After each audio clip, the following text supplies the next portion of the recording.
Hello there, welcome to CoreTV News for this hour. I'm Gete. Exactly 1 year after the Chibok abduction, the Bring Back Our Girls group on Tuesday held a procession in the Abuja center to mark the day Boko Haram abducted the girls from their school hostel.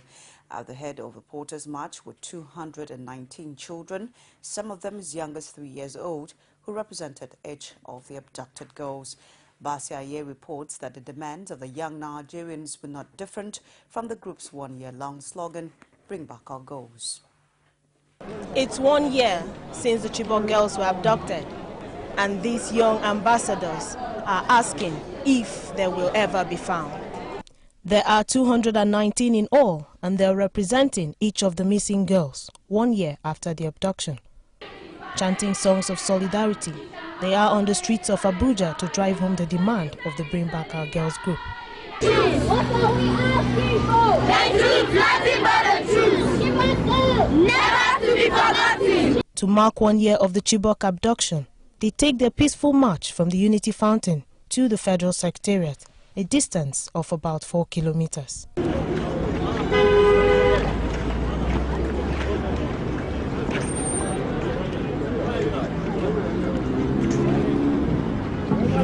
Maintain your lines, please. Stop people in the line. There, they made an attempt to have an audience with the Minister of Education, Ibrahim Shekara. What do we want to see? The Minister of Education! When do we see him? Now! When do we see him? Now! The minister wasn't available, but a director in the ministry reaffirmed government's commitment to finding and rescuing the abducted Chibok girls. If you have been going and following what has been happening for the past 3 weeks, you know that sooner than later we will get our Chibok girls back. But these young Nigerian children are insisting that more can and must be done by relevant authorities. The government didn't do anything about it, and I and the other Chibok girls ambassadors are not happy about it. They should put in more efforts. They should try their best to bring back the girls. At least they should try and search for them. Let's know that they did something, not that they just heard about it and kept quiet. Let's know that they tried and they did their best. I don't want them to give up. The international community was also there in solidarity with the protest movement. The most important thing with the Chibok girls is that they return safely and that there is no efforts that could put their lives in danger. I think that's the most important thing. For now, the group says it is keen on ensuring the government fulfills its promise of rescuing the girls soon. Basiaye, CoreTV News, Abuja. Well, it is exactly 1 year since the insurgents stormed the government secondary school in Chibok, Borno State, and carted away over 200 schoolgirls like spoils of war. Few days later, a protest movement, the Bring Back Our Girls group, sprang up in Abuja and some other parts of the country to rally local and international support for a rescue mission. But in spite of online and offline advocacies as well as government assurances, the Chibok girls are still missing. Bayo Samuel spoke with members of the group on their experiences in the last 1 year. For over 350 days, this group have sustained its daily sit-out at the Unity Fountain in Abuja in solidarity with the abducted girls. They resolved at the onset to continue until the girls are brought back alive. But 1 year after, none of the 219 girls is back from captivity. So how has the journey been for members of the protest movement? We've done a lot of things over the time. We've sent the government instead of welcoming us so that we stand together and face our common enemy. The government decided to be antagonistic towards us. They decided to take us as enemies. We've had a situation where the president himself, President Goodluck Ebele Jonathan, has come out to call us psychological terrorists. We have a situation whereby hired crowd were sent in to beat us up, to break up our chairs, to break up the cameras that are around and collect phones, while men of the Nigerian police force stood around and watched us. We've had a situation whereby security agencies will call us Boko Haram cells, terrorist group. So we've gone through such a lot, but we said that we will not be intimidated, we will not be harassed out of demanding for the rescue of the Chibok girls. To demand for the rescue of the Chibok girls, we're not doing them a favor. It's not a privilege for them to be rescued. It's their right as enshrined in the Constitution of the Federal Republic of Nigeria. This man is the chairman of the Chibok community in Abuja, and he easily recalls several cases of intimidation the group has had to contend with in the last 1 year. But he says neither the group nor the Chibok community can be intimidated by anybody. He rather wants the authorities to redouble their efforts at rescuing the girls. Even as at on Friday when we were doing our march past, somebody stopped in his car that there is nothing like Chibok girls. I say, God bless you. So we will not listen to that because we know that they are missing. And if somebody will come out and say that they are not missing, okay, that is his own ideology. Let him go on with it. But everything that you sow, you will reap even on this earth. It is not even hereafter. Yesterday when we were doing our silent protest, somebody was telling me that they are looking for money. And he don't know how much I lost within this year because of this. So that is all the humiliation that we have been receiving. A key member of the Bring Back Our Girls group also remembers the many physical and psychological attacks of the last 1 year. But he says they are ready to continue the struggle until something is done to rescue the girls. It's only a few weeks to the terminal date of the outgoing administration, but he wants the government to redeem the pledge made to Nigerians. Along the line, the government itself did not help matters because the government was very aggressive towards us. The government did not tolerate us. The government was not ready to listen to us. And therefore, that was the narrative it kept putting out to the public. And unfortunately, most of the public bought into that narrative. And so what we got was hostility. People were hostile to us. The government was hostile to us. The government institutions were hostile to us. The security people were hostile to us. There was a day we were even attacked here by thugs in the presence of soldiers and policemen, and they did not even attempt to protect us. The incoming president, Muhammadu Buhari, is not certain the girls can be rescued soon, especially as their whereabouts is not exactly known. So, for now, the protest movement can only hope that the girls will not remain in the hands of the abductors for another year. It's been 365 days that the Chibok girls were abducted by Boko Haram. Governments have made several promises to rescue the girls before now. Within the year, security agencies also say they knew where the girls are. All this happened in the past 1 year. But the Bring Back Our Girls group says, despite the humiliation and intimidation they suffered, they still remain committed to the cause of ensuring that the school girls are rescued alive. From the Unity Fountain, Pius Samuel, CoreTV News, Abuja. It's been 365 days since Boko Haram group abducted about 276 school girls in the dormitories while preparing for the senior school certificate examination in Chibok Town, Borno State. In this special report, Patience at Chiboye takes a look at the abduction and its effect a year after. Chibok, a predominantly Christian town located south of Borno State, with a population of 66,105 at the 2006 census, came to limelight on April 14, 2014, following the abduction of 276 female students between ages 16 and 18 from Government Girls Secondary School, Chibok, by the Boko Haram terror group. The sect, which is fanatically opposed to Western education, claiming it is against Islamic teaching, gave religious reasons for the abduction of the school girls, whom they insist should be housewives and homemakers. The Nigerian military, in reaction to the kidnap, issued a statement saying 100 out of 129 kidnapped girls had been freed, a statement which was immediately retracted when parents debunked the claim, insisting that 234 girls were still missing. Amnesty International, however, believes that the abduction could have been averted if the Nigerian military had been proactive, having received its reports 4 hours before the kidnap but failed to mobilize reinforcement. The Nigerian military, however, did not debunk the allegations. While all this went on, it was not until May 4th that Nigeria President Goodluck Jonathan, for the first time, spoke publicly on the Chibok girls' abduction. saying government was doing all to find the missing girls. On the 5th of May, Boko Haram leader Abubakar Shekau released a video claiming responsibility for the abduction. It says girls their age had no business being in school, as they have been suitable for marriage since age 9. On the 9th of May 2014, former Boko Haram negotiator Shehu Sani stated that the sect wants a swap of the girls for their jailed members. Governor Kashim Shettima of Borno State on the following day said he had sighted abducted girls and debunked claims that they had been taken to Chad and Cameroon. Again, Boko Haram released a video on the 12th of May showing about 130 kidnapped girls, each clad in hijab. He also demanded a swap. Bring back our girls. Oh, bring back our army. Bring back our army. Jonathan! Girl,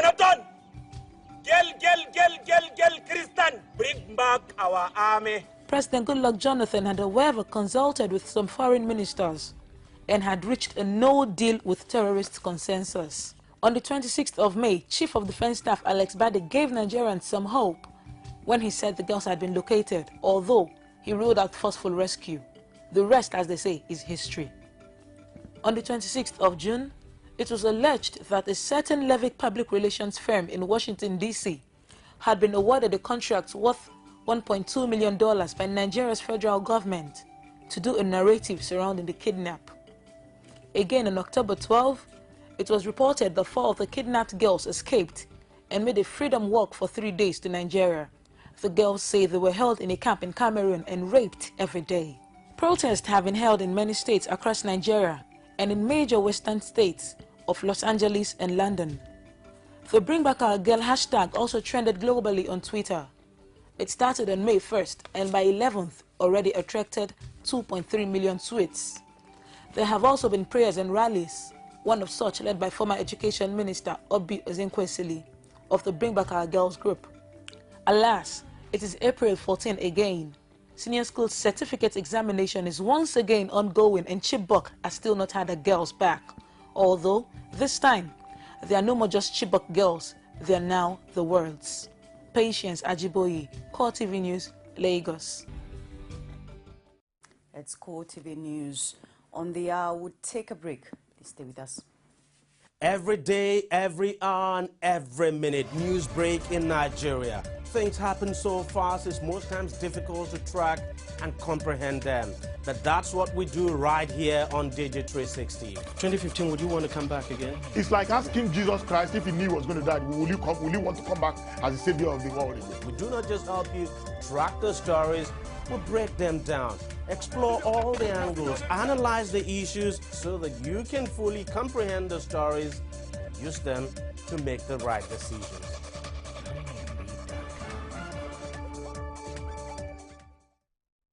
Thanks for staying tuned with us. You can also catch us on our social media platforms on Facebook, facebook.com/CoreTVNews, Twitter at CoreTVNewsNG, and on YouTube at youtube.com/CoreTVExpressNews. Still on the Chibok girls, the Nigerian authorities have expressed their commitment to finding the abducted Chibok girls, no matter how long it takes. They, however, considered that the task may have to be that of the incoming administration. These are the thrust of the message delivered by government officials, led by the Director General of the National Orientation Agency, Michael Mary, at the press briefing in Abuja on the first anniversary of the Chibok abduction. Members of the Chibok community, however, demanded to know efforts being made to rescue the girls, as well as rehabilitate the internally displaced people in the community. We have a deep national commitment to finding the girls, not just finding the girls, restoring hope, ensuring security is returned to the communities that have been challenged by this curious action of people who are spreading catastrophic ideology in our land. Ladies and gentlemen, this national commitment requires total support. It requires dedication and understanding. But you have my assurance that government is definitely doing something about finding the girls. I am not a security person, so I cannot talk about the strategies being used. And like I said, security issues, no man who is going to war, because this is like a war, will tell you this is what I'm going to do. No, it means you have let your strategy out. So let us continue to live with hope. We are all believers. We all have faith. If we go with the mind that nothing is being done or our children will not be found, it means we've lost hope, we've lost faith. The situation of the kidnap of these Chibok girls has left the community at large very devastated. And today, while we're looking at models, and the letter inviting us here says we'll be given some form of briefing as to the detailed plan to roll out on the Safe School initiative. We want to make it very clear that as a community, what we want to hear from government is what are the specifics steps government is taking towards the rescue of these girls. It's a pain that we live with every day. People have died. People are in very critical health conditions as a result of it. You can build a school, definitely. My niece was taken, she doesn't want to hear anything about school. The scar on her is permanent.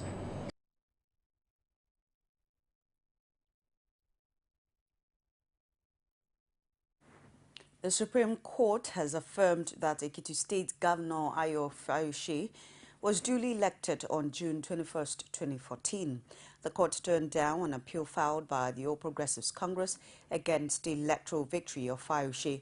A 7-man panel led by Justice Sylvester Ngwota unanimously agreed that the earlier decision of the Court of Appeal and Ekiti State Governorship Election Tribunal that the petition lacked merit. Basilo Kafo reports that the Apex Court dismissed APC's position on Fayose's impeachment on the ground that the panel that investigated him was not properly constituted. Rashid, or rather the report is presented from our studios. The legal battle to unseat the Ekiti State's governor has been finally laid to rest. This is after the APC lost its third attempt to remove Fayose on the ground of alleged forged certificates and his 2005 impeachment after he won the June 21, 2014 governorship election. The Supreme Court, in its judgment, held that none of the grounds of appeal was proved by the appellant. You can say that the appeal has finally, in this judgment, laid to rest so many issues that are not only relevant to Ekiti State, not only relevant to Dr. Peter Odili Fayose, but to the entire electorate in Nigeria as to what constitutes an impeachment, what are the consequences of an impeachment, where and when do you find a man or woman guilty of an offense.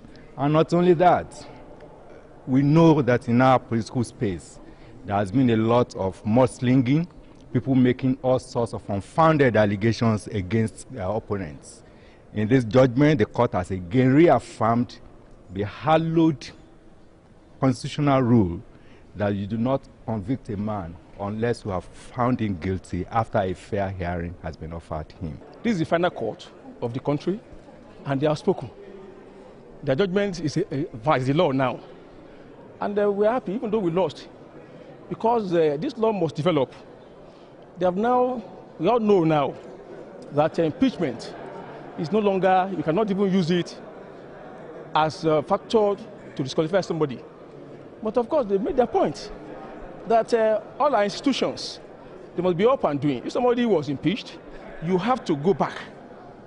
The police, to effect arrest, try that governor in the court of law or tribunals, so that you can now bar him for 10 years from recontesting. So we are happy with the judgment. With this judgment, Fayose supporters say the victory is further proof that the governor had a genuine mandate of the people. We are indeed very happy with the outcome of the judgment. It settled a lot of issues. And firstly, that impeachment is not a ground for disqualification. And also the issue of certificate. that the issue of certificate too, whether he forged the certificate or not, have been settled long ago in the case of AD versus Fayoshe, and it has become res judicata. There is an estoppel that have prevented them from raising the issue again, that there was no evidence of any forgery, as this issue had long been settled in an earlier case involving AD and the Governor Fayoshe. The post-election case might have been dispensed, but political analysts say Fayoshe still has more hurdles to cross before his tenure expires, especially with the 19 state legislators bent on removing him from office. But for now, the governor and his supporters can afford to savor the sweet taste of victory at the Supreme Court. As the Supreme Court upholds the victory of Ayodele Fayoshe at the June 21, 2014 governorship election in Ekiti, jubilant crowd led by the governor himself held the city of Ado-Ekiti spellbound in his thank you tour around the state capital. Fayoshe extends olive branch to all and sundry, as well as preaching peace across board. Rashid completes the story.